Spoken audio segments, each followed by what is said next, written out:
خب دوستان عزیز، امروز جمعیت مردم قریه کوچنک‌پای بسیار زیاد است. دیگه تمیزکاری را از اونجا قسمت مادران قهرمان، مادران تاریخ‌ساز آغاز کرده.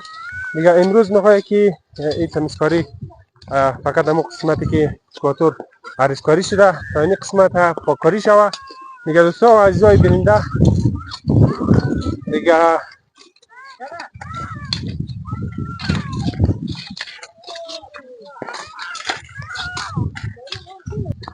دیگه امروز خورد و بزرگ، پیر و جوان برای تمیزکاری سرک آمده دوستا.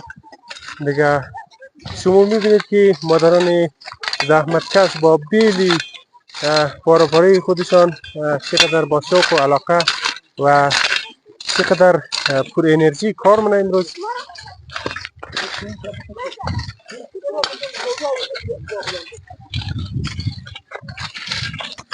سلام علیکم. علیکم مادر سلام. جان خوبی؟ بخیر؟ صحت شما بخیر هستین؟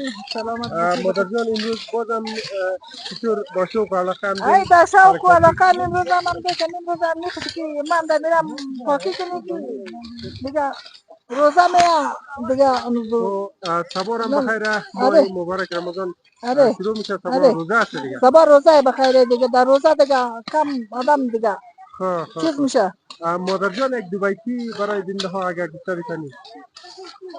اون تر باید روز کم یاد نکردیم بگم گودن ها. ها بگو.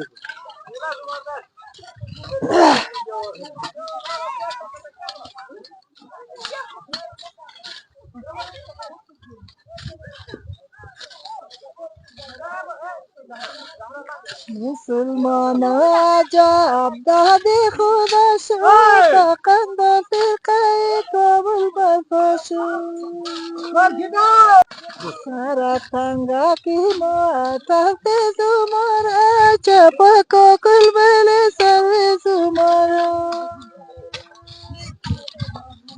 چپا کل ماره خونشاری کابل دا دستی مایده کون چای گل.